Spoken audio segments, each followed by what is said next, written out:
All right, it's time for another episode of Believe Me with Brandon Lang, Kordell Stewart, and myself, Joe Ceraulo. And of course, Believe Me is brought to you by our proud sponsors over at BetOnline. Head on over to betonline.ag and use the promo code BELIEVE. That's BLEAV for your first time, one-time 50% welcome bonus. Any deposit between $50 and $1,000, BetOnline will match 50% of it when you use that promo code BELIEVE. So head on over to betonline.ag and let the games begin.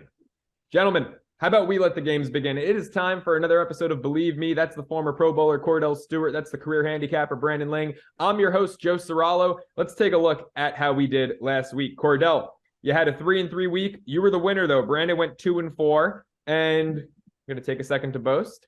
On the 5 games that I picked that you guys disagreed on, I played politics, didn't pick when you guys both jumped on Tom Brady and the Bucs in San Fran. But on your 5 disagreements, I picked 4 out of 5 winners.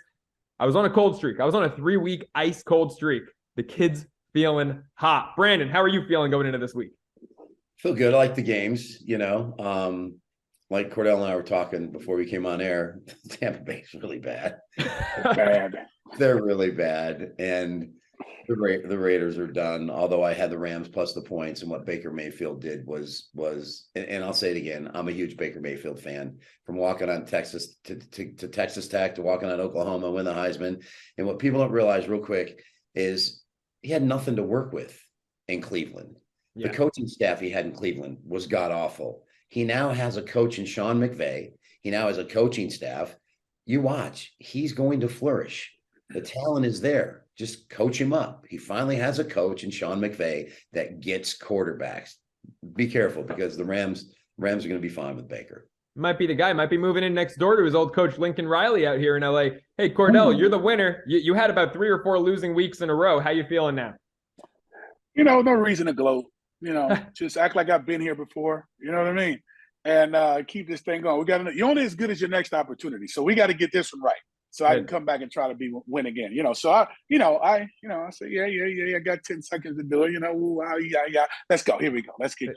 There you go. Kordell Stewart. He's like the NFC South, folks. Goes 500 and he's the big winner. Let's get into that first game. We've got a couple Saturday games this week. We're going to start off with a game that out here in LA where I am is going to be 10 a.m. Saturday morning, 1 o'clock, of course, on the East Coast. I can't wait. The Minnesota Vikings, 4-point favorites at home against the Indianapolis Colts. Now, the Colts are coming off a bye. They've had 2 weeks to prepare for this game, but the Vikings have been damn near unstoppable after a straight-up loss this season. Brandon, starting with you, which side are you on? Vikings -4 or Colts plus the points? Last 11 times the Colts have come off a double-digit loss. They're 11-0 against the spread. Ooh. So when you break that down, the Vikings, on the other hand, are winning, but winning ugly, losing ugly. Do I trust them? Miracle cover against the Jets. Simple as that. They had no right covering against the Jets, but they figured out a way to do it. I'm going to go with the Colts here coming off their bye week. I had them against Philadelphia. They covered the number.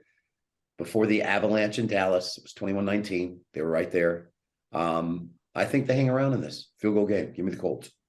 Kordell, which side are you here on, man? I mean, the Vikings, they are unstoppable as favorites. 5-0 straight up, 4-0-1 against the spread as favorites. They haven't failed to cover this year as a home favorite. Which side are you on, Kordell?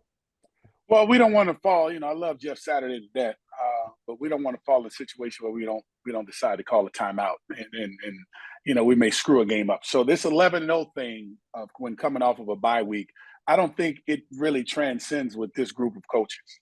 I think it may have happened before because the Vikings are just a better football team across the board. I think what you see with Kirk Cousins, as we've alluded to many times, he does it in a very conservative, serviceable way to where he just dinks and dunks his way around the football field. They don't have enough with the coach. Like, who's going to be the quarterback this week? Is it Matt Ryan? It's not a question. It's pretty much a statement. It's kind of tough to say, right? Like, who's going to be the quarterback for this football team, because they're just not able to do much at all. I like the Minnesota Vikings that have something to play for. They're playing at home. I don't think the Colts get out of their own way to make anything happen. I'm going with the Vikings. First disagreement off the bat. I love it. And I'm going to side with Kordell on this one. Brandon, look, that's a great number. That 11-0, last 11, underdogs after a double-digit loss. Great number. But to Cordell's point, the Colts haven't had continuity at coach. They haven't had continuity at quarterback. Those 11 games, I mean, I would bet at least 8 of them were probably under Frank Reich. And now they've got a new coach in there. The lore, the lust, the mystique surrounding Jeff Saturday, it all seems to be gone. Matt Ryan, Sam Ehlinger, neither of them are good options at quarterback. This is just a very different Colts team than the, if not good, at least competitive teams that we've seen in recent years. Minnesota, I mean, Kirk Cousins actually had a great game in that loss against Detroit, and Justin Jefferson right now is the best receiver in football. I'm with Kordell. I'm with the Vikings. Brandon, before we get into the next game, what's up? Jacksonville gets completely destroyed at Detroit, goes down to Tennessee and wins. You're always not as bad as what your last game looks like. Good luck, That's boys. true. That's true. That's true. The previous week is not the ultimate indicator in the NFL. We've got one more Saturday game to get to, though. It's the Miami Dolphins and the Buffalo Bills. Interesting number here. The Bills, 7.5-point favorites. Now, after a couple blowout wins to start the year, Buffalo hasn't been blowing teams out in the same way. But Miami went from a team that was 8-0 when Tua both started and finished a game to a team that looks absolutely lost the last 2 weeks. Kordell, we're going to start with you on this one. 7 inches of snow possible in Buffalo for this game. Do the Bills win it by more than a touchdown, or does Miami at least keep it close?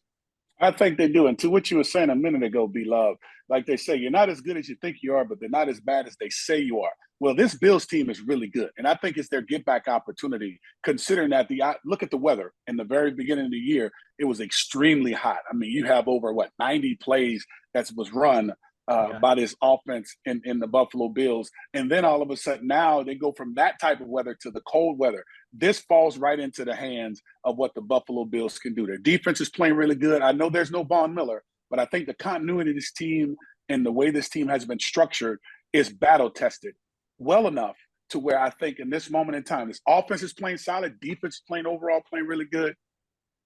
The Dolphins, I don't think they get it together in this game. I think the Bills get the dub. Brandon, Cordell's taking Buffalo to win by 8 or more points. We know you love underdogs, but Tua just had one of the worst games of his career on Sunday Night Football. Which side of the game are you on? Prior to going out to San Francisco, the Miami Dolphins had played 5 losing teams in a row. The whole world was jacked on them. The whole world was like, yeah, this team's rolling. Then they go out to Frisco, bam. Then they go to Chargers, bam. Now they're playing their 3rd straight on the road, and our all-pro quarterback can attest to it's pretty darn hard to play 3 straight on the road in the NFL. And when you're playing your 3rd straight on the road, and that 3rd game against a team like Buffalo, that in the first meeting had 92 plays to your 41, had 40 minutes of time of possession to 19, had 500 total yards of offense to your 192, and yet you still figured out a way to lose the game. This is an absolute blowout destruction of legendary proportions. And if you think there's pressure on Tua and this new coach who looks like he should be working the Geek Squad at Best Buy, good luck. Buffalo in a blowout. Wow, I'm actually shocked. Both experts agreeing on a number like Buffalo minus 7.5, and I couldn't agree with you guys anymore. I mean, Miami, since Tua came into the league, has been one of the best covering teams in the league at home. But now, Brandon, to your point, 3rd straight road game. Kordell, to your point, Buffalo had them 2-1 in plays run and time of possession. Buffalo outplayed them in that game in Miami. They just had a turnover on downs inside the 5-yard line. They had a punt go into someone's rear end. I mean, it was just an ultimate, everything that could have gone wrong for Buffalo did go wrong in that first game. Now they're at home. The elements are in Josh Allen's favor, not Tua, the quarterback who's born in Hawaii, played in Alabama, not in his favor in upstate New York. I think the Bills roll in this one, gents. I couldn't agree with you anymore. We've got some Sunday games to get to, though. Brandon, you mentioned the Lions briefly earlier. Lions, Jets, it's in MetLife Stadium in New Jersey. It's a pick'em. Which side are you on, B-Lang?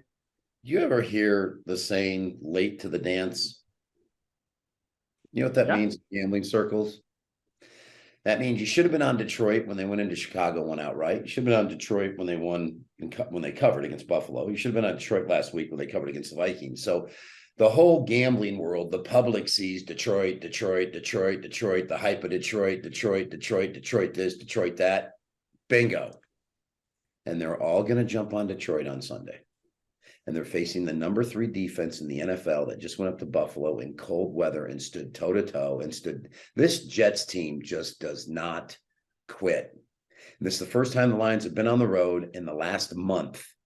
And there's a lot of hype around them, and I get it. But if Goff and this Detroit offense comes in here and plays well enough against this Jets defense, so be it. But I'm telling you, the whole world has bet Detroit. Line was Jets -1. It's now down to a pick 'em. Sorry, boys. The Jets win this game on Sunday. Brandon on the home team in a pick 'em. Kordell, here's an interesting nugget for you. The Lions, after a win, 5-0 against the spread. The Jets, after a loss, 5-0 against the spread. It's a true pick 'em. I can't find an edge. I can't find a line anywhere that gives me a real good feeling, makes me feel sharp on one side of this. So, Kordell, which side are you on? Yeah, you have it. You have it right here. Inclement weather. It's going to be too cold. This is not what the Lions do. They're indoor team. And let's be transparent. It's a different ball when it comes out of your hand, when the temperature is nice and mild. You know, you don't have the wind blowing. You don't have the fans going crazy, if you will, the wind gusting through the stadium there. When it comes to playing in the Jets, with the Jets, I think this Jets team plays really sound football. Team is ranked, 6th overall, and gets the pass is 4th in the National Football League. So that's competition. You know, that's saying, look, it's yours against mine. But guess what I have on my side? I have the weather, and you're in my house. There's no cover over this stadium. I'm going with the Jets for those reasons, because it's going to be I think it's going to be a great match. I think offensively, arguably one of the better offenses in the National Football League, led by Jared Goff. But defensively, the Jets have it. And I think if they could just run the ball, play complementary football, with the weather being their 12th man, I think they have an opportunity to get it done. I'm going with the Jets. Hey, when you're looking at a team that's offensive-minded versus a team that's defensive-minded, and the defensive-minded team is A, at home, and B, has the weather on their side, it's a good recipe for success. I will ask you both this, since you're both agreeing on the Jets. Mike White is questionable. He's probably going to play. If he doesn't play, is the move Detroit? Really quick, yes or no, Brandon? No. Even with Flacco or Wilson? Oh, I like Flacco. Oh, I'm a Flacco fan. So you're both on the Jets regardless. You're both, I want Joe Flacco to play, to be honest with you. I said my breakdown was the Jets defense against the Lions. Remember, the Lions are on the road, haven't faced a really good defense like this on the road in weeks. That'll be the difference. Pressure equals problems. It always does. Let's stick with a team that claims to be from New York. The New York Giants, Sunday Night Football, headed down to D.C. to take on the Washington Commanders. Last 5 games since Ron Rivera took over the Commanders in this one, these teams are 2-2-1 against each other. The Giants have the slight edge, 3-2 against the spread in this series. Kordell, which side are you on? Washington -4.5, or do the Giants keep it close? I like the momentum. With the Commanders, honestly. Taylor Heineke, he's playing inspired football for this team. Offensively, the receivers are making great plays. The guys are blocking up front. They're playing. It almost, to me, looked like a college team, right? The level of enthusiasm and energy is totally different than what we've seen from a lot of other teams. Kind of remind me of one of my favorite teams, the Jacksonville Jaguars, to be honest with you. I know they're not doing good as far as the record is concerned, but the way they're playing for 60 minutes is something that you cannot ignore. And I think now they've committed to Taylor Heineke. I think they have an opportunity to know what they're trying to do and have a chance to go where they're going. I know the Jets are right there on the cusp, but they got a chance. But I'm liking this is a great matchup too within that division too as well. I like the Commanders. I like them. Brandon, it's practically a guarantee the winner of this game is going to the playoffs. The loser is going to have an uphill battle. Who do you got? Washington -4.5 or Giants plus the points? I rolled into the Red Rock Casino last Saturday. I put a little $500 14 parlay. Took the Kansas Jayhawks -4.5 over Missouri, went over 157. Burial, easy winner. Detroit Lions were number 3. I talked myself into taking the Giants +7.5 over the Philadelphia Eagles. And I sat there and watched the Giants absolutely get destroyed and watch $5,000 go down the tubes. I'm looking at a nice steak dinner at Barry's at Circa, a little champagne room at Rhino. It's going to be a good night. Good night. The moral of the story is you will never see me pull $1 out of my pocket and bet the Giants ever again. Their coach looks like he hasn't missed a meal since Christ. Him and Andy Reid fight over the buffets here in Vegas. They can't go. Buffets are shut down for Andy Reid and Dan Bowl. They're not allowed in Vegas at buffets.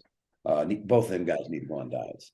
And I go back. I go back to what my boy Chris Case said about a conversation he had with Michael Strahan when Dan Bowl said that when he came along with the Giants and looked at his roster, he said, we're just not very good. And as the season went on and they were doing it with mirrors, everybody got hyped about him. this is a really bad football team that's lost the stats in 7 of the last 8 games. This is an absolute burial. Commanders by 3 touchdowns. Well, there you have it. The experts agree in this one. They're both on Washington minus the 4.5 at home. And it makes sense. Washington is 6-1-1, both straight up and against the spread in their last 8 games. They're one of the hotter teams in football. But in their last 9 years, they've only covered twice coming off a bye week. The Giants are still 7-2 against the spread as an underdog, 4-1 against the spread as a dog of 4 or more points. Gentlemen, with all due respect, and I said with all due respect, I have to disagree with both of you on this one. I think the Giants cover. I think they keep it close, whether or not they win. Let's get on to Monday Night Football. We don't have to spend much time on this game. It's the ugliest game on the slate, but it's Monday Night Football, so we're talking about it. Packers -7 at home against Baker Mayfield, maybe a little Mayfield magic, and the Rams. Kordell, starting with you, does Baker and company, do they keep it close, or does Aaron Rodgers run away with this one at home? You kind of become the prisoner of the moment sometimes, right? When it comes down to watching games like we saw with Baker Mayfield and what he did with being there less than 48 hours there with the Rams. To be able to come in the game and with closing seconds, not minutes, but closing seconds, be able to drive it 98 yards to win the game. Everyone thought he was done. Everyone counted him out. And he made it happen there in that game. It doesn't happen here, though. They got to go to Lambeau Field where it might be a little nippy, all right? I think the magic now turns to dust. I think the Packers and Aaron Rodgers, they get themselves together. They try to play for something. I'm going with the Packers. I haven't said that all year, to be honest with you, going with Aaron Rodgers. But I think in this case, I'm riding with them because I think the weather is going to be too much. This is the time of year where the weather becomes a big deal. This team coming from the West Coast to the East Coast, the Midwest, I'm going with the Packers. Weather is a big deal, but the Rams have had 12 days. They're going Thursday to Monday. They've had a lot of time to prep for this one. Brandon, do they keep it close? Green Bay's 7-1 straight up, 8-0 against the spread in this series since 2007. Aaron Rodgers coming off a bye week, 10-4-1 against the spread, including 6-0 straight up, 5-1 against the spread at home. But what Baker Mayfield did last week, seeing the playbook for 2 days and going 98 yards, you give him 12 days. There's something magical going on with him and Sean McVay. I'll buy the half point. I'll take the Rams plus 7.5, and I'll lose. I'm going against Mr. Discount Double Check. So Aaron Rodgers has been a quarterback since 2008 in this league. Starting quarterback, I should say, since 2008. A lot has changed from the Green Bay Packers that we know and that we've watched for the majority of the last decade and a half to the Green Bay Packers of this year. By the way, Matt LaFleur, in the regular season coming off a bye, he's come off a bye in the playoffs 3 times, but in the regular season, just 1-2 against the number. Green Bay, historically, one of the best home covering teams in football, just 2-3 at home against the spread this year. I think it's a close game. I think Green Bay wins, but I think it's a dogfight. And I think McVay and Mayfield have a little something going on, Brandon. I'm with you on that one. Let's go from that disgustingly ugly game to the game of the week. Joe Burrow, Tom Brady, a matchup I think we all expected both teams would be in much better positions for. I say both. The Bengals are in a great position. Tampa Bay, not so much. But great quarterback matchup. Young versus old, new versus, old's kind of an understatement. Antique at this point. 45-year-old Tom Brady. Gents, the Bengals are 3.5-point road favorites. Brandon, I know how much you hate a road favorite, so we'll start with you in this one. Tom Brady is 16-3 straight up, 18-1 against the spread as a pick'em or an underdog off a loss in his NFL career. And if that loss happens to be by 7 points or more, the GOAT is 10-0 straight up and against the spread, his last 10. I know this is the Tom Brady New England Patriots we're talking about here, but I'm sorry. It would be just like the Bengals to win this game by 3, and Brady gets the cover. I'll take Tampa at home plus the 3.5 over Joe Cool and look for them to try to salvage their season, because a loss here, and we're probably going to be talking about the Carolina Panthers winning this division, because I'm impressed with what they're doing. I'm going to take Brady and the Bucs plus 3.5. How wild is that? Sam Darnold from seeing ghosts to maybe being a playoff quarterback. Kordell, I don't know, man. Tampa Bay has not covered yet at home all year. 0-4-1 against the spread at home. Do you go with the incredible historic Tom Brady numbers, Or do you go with the recency, the Cincinnati Bengals, who have won 9 of their last 11 and covered 10 of their last 11? You know, there's 2 of us on this show that wear glasses. And sometimes we don't believe what we see. I am going to believe what I've watched. Because believe me, we all know. I know. We knew you were going. The Tampa Bay Buccaneers have not played good football at all. All right. Joe Burrow, Joe Cool. He's been getting it done wherever he's gone. In Pittsburgh, in my lovely city of Pittsburgh, he's gone in to demolish us and everywhere else that he's played. And this matchup between these two has been a healthy matchup, right? Because we're basically, in some cases, based on how he plays, we say Joe Burrow is our next Tom Brady, if you will, based on how well he actually plays. I think he comes in with the challenge of saying, you know what? I need to prove a point that, you know, I can carry the scepter once he leaves. I think that with what they've been doing, actually, from a defensive standpoint, offensively scoring, Tampa Bay can't score enough. I'm going with the Bengals. They have no ability to get it done. They may do something special this week, but for whatever reason, watching them, they haven't been able to do much. That's even with Julio Jones being back. I'm going with Joe Burrow. Joe Cool. I'm going with the Bengals, baby. Let's go. I hate to do this. I'm going with Road Chalk. I'm going with Kordell. I will say this. Every time you guys go Road Chalk, I beat you. So it's happened a lot. I'm not going to dispute that.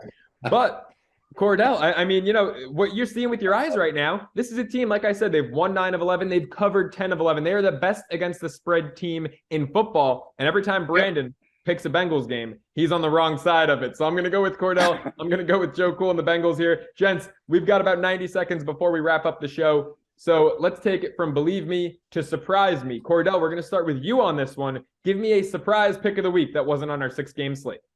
You guys are going to laugh at me. I know we got 96. I might take 45, but I'm not.